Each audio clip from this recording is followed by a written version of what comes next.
네, 국민의힘이 컷오프를 통해서 경선 후보를 4명으로 추렸는데요. 저희가 어제부터 4명 후보 캠프 관계자와 인터뷰를 이어가고 있는데요. 오늘은 김문수 캠프로 가겠습니다. 김재원 공보미디어 총괄본부장 전화 연결하겠습니다. 나와 계시죠? 네, 안녕하세요. 네, 오랜만에 모셨네요. 잘 지내고 계시죠? 네. 네, 고맙습니다. 일단 통과를 축하드리겠습니다. 고맙습니다. 1등으로 통과했다고 그렇게 확신하십니까? 확신이 아니고 객관적인 사실이라고 믿고 있습니다. 객관적 사실. 근거가 뭡니까? 저희들이 네. 지난 4월 4일 탄핵 이후에 네. 지속적으로 발표된 당내 경선에 대한 여론조사가 여러 건 있습니다. 네네. 한덕수 총리가 등장하지 않은 여론조사 결과를 전부 합쳐서 또 그것을 전부 트렌드를 분석해 봤는데요. 네. 2위 후보와 약 10% 정도 격차가 벌어진 1등을 유지해 왔습니다. 그런데 이번 당내 경선 4강 발표 무렵에 네. 여러 가지 흘러다니는 보고서들이 있는데요. 네. 주로 지지율 예측이나 지지율 발표 내용을 하는 근거가 좀 불투명한 그런 조사들이 있는데 그곳 중에 하나가 이제 저희들이 그동안 갖고 있는 자료와 거의 일치하는 내용이었습니다. 그래서 이거는 정상적으로 취재한 자료구나라는 판단을 하게 되었고 그 보고에도 보면 우리가 2위 후보와 10% 정도 네. 격차를 두고 있는 것으로 확인됩니다. 그래요. 근데 어제 어떤 보도가 나왔냐면 1, 2, 3등 후보들은 근소한 격차의 초접전이었다. 사실상 등수가 의미 없는 수준의 차이였다. 이런 보도가 나오는데 그럼 이건 잘못된 보도일까요? 보도는 여러 가지 있으니까요. 네. 그러나 저희들이 확인하고 판단하는 여러 자료를 통해 본다면 10% 정도 격차를 두고 1위를 하고 있다라고 판단하고 있습니다. 그렇게 보시는 거고요.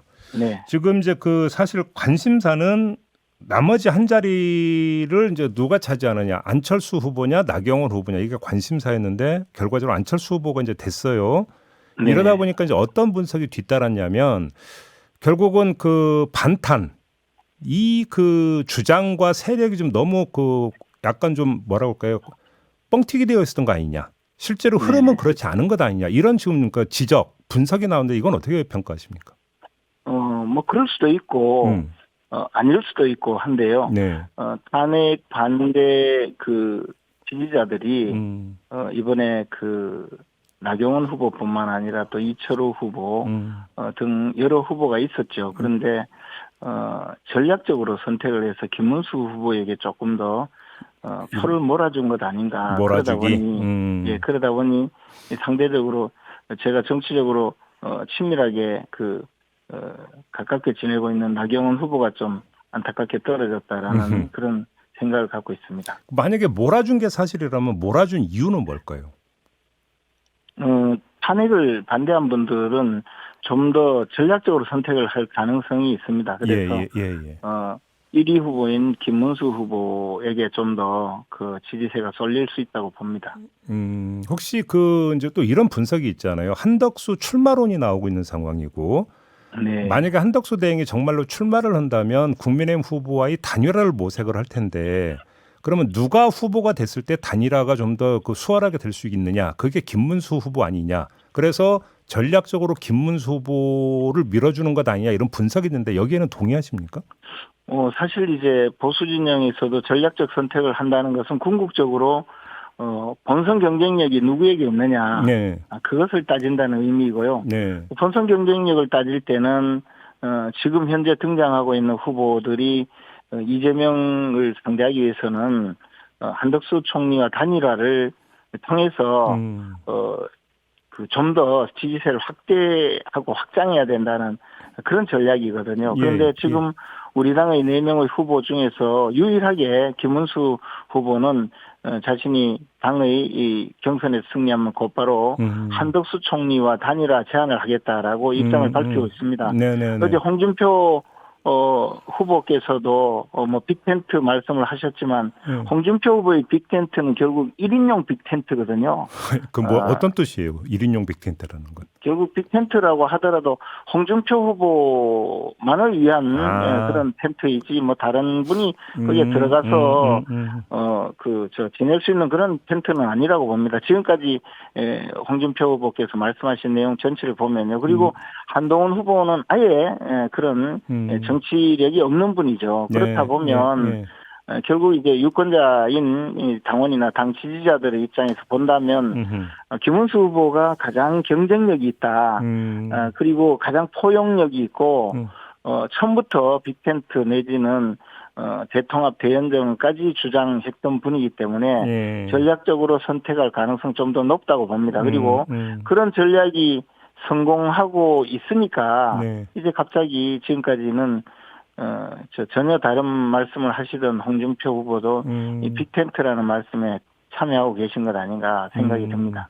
근데 바로 이제 그 김문수 후보가 단일화에 대해서 가장 적극적이라고 하는 것은 누구도 부인할 수 없는 객관적 사실인 것 같은데요. 근데 이게 역측면이 있는 게 만약에 한덕수 대행이 출마를 포기해버리면 바로 그 문제 때문에 김문수 후보의 세가 급격히 약화될 수도 있다. 이런 전망도 있던데요. 이 점은 어떻게 받아들이세요? 뭐 그런 문제는 전혀 사실이 아닌 것이 김문수 후보가 경쟁력이 있기 때문에 지금 1위 후보에 오르고 있고요. 이재명 후보와의 그 1대1 대결 구도에서도 김문수 후보가 가장 높게 나오고 보통 여론조사에 그리고 한동훈 후보가 가장 낮게 나오는 그 여론조사가 다수 있거든요.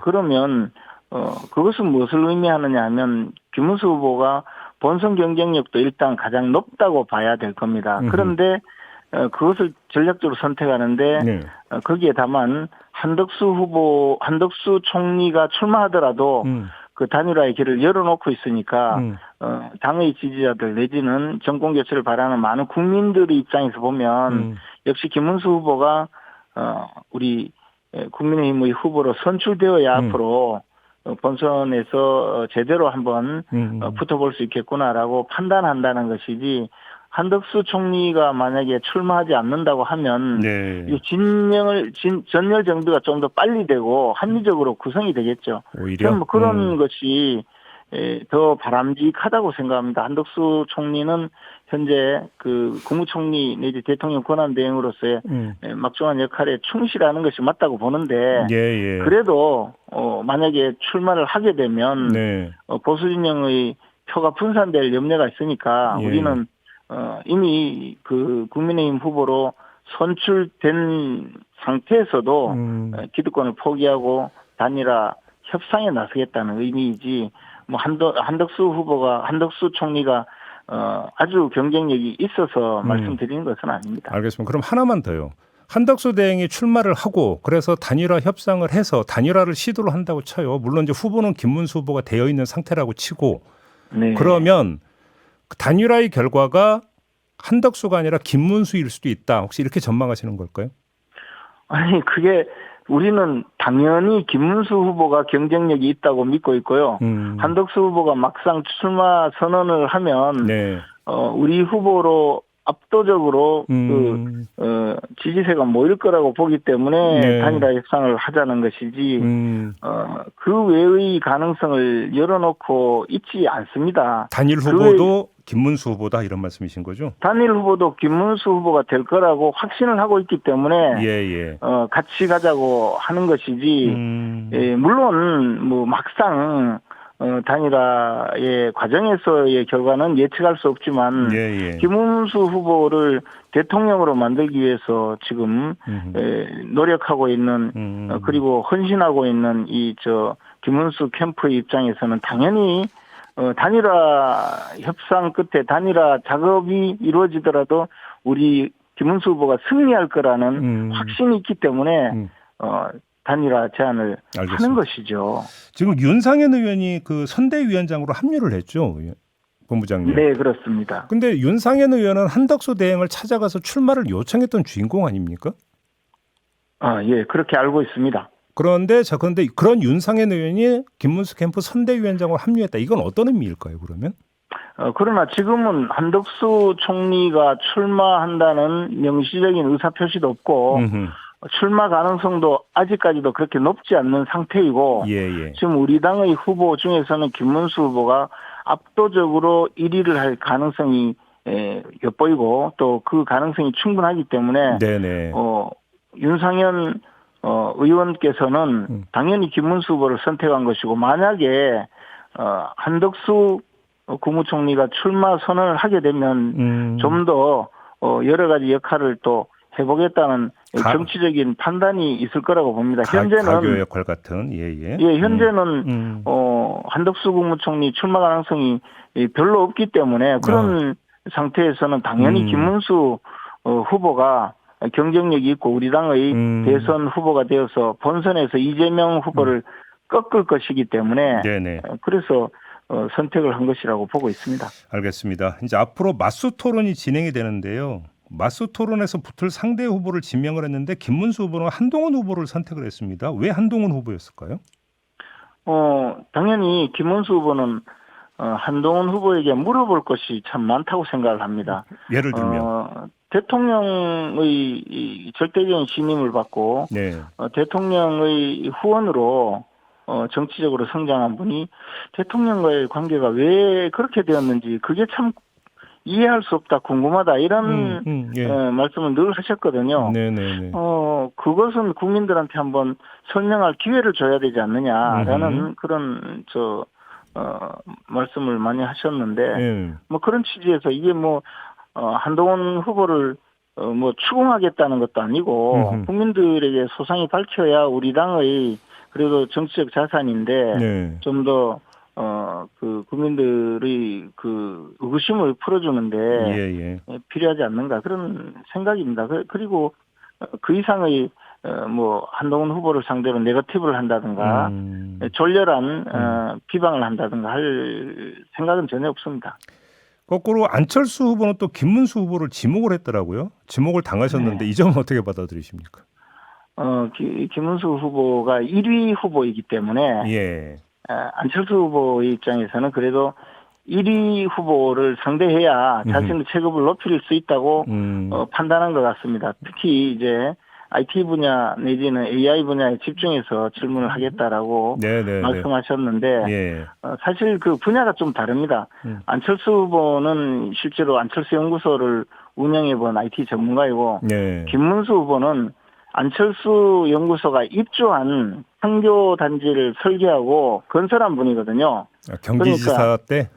그렇죠. 그러니까 IT 산업이 전반적으로 성장할 수 있도록 기반을 구축하고 생태계를 만들어준 역할은 김문수 후보가 하신 거고 그 생태계 안에서 사업을 잘 하신 분이 안철수 후보시거든요. 근데 이제 두 분이 그런 AI 분야에 대해서 토론을 벌이면 아마 굉장히 우리 당의 앞으로 미래 설계에는 큰 도움이 될 것이고 김문수 후보는 그런 안철수 후보의 능력이나 또 IT 업계의 위상을 높게 평가하고 있기 때문에 좋은 토론이 되리라고 생각하고 있습니다. IT나 AI를 들고 나서 질문을 하더라도 전혀 밀리지 않을 정도의 준비와 내공은 갖춰져 있다. 이런 자체 평가일까요?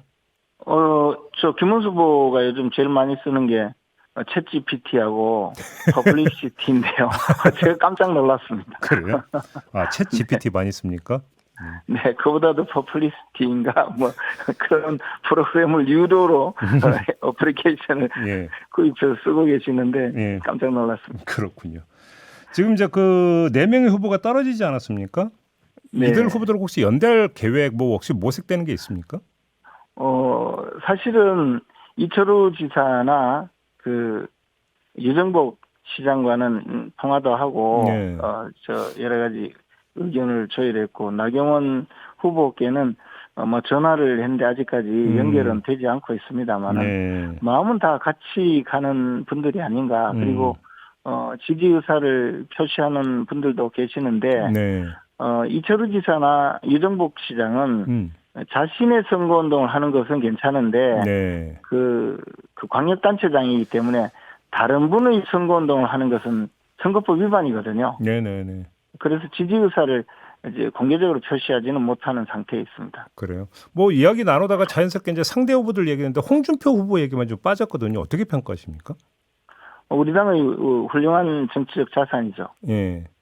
끝. 네, 더 이상은 뭐 예. 더 이상 평가할 게 별로 없다는 말씀이신가요? 마무리하겠습니다. 본부장님. 네, 오늘 말씀 잘 들었습니다. 고맙습니다. 네, 감사합니다. 네. 김문수 캠프의 김재원 공보미디어 총괄 본부장이었습니다.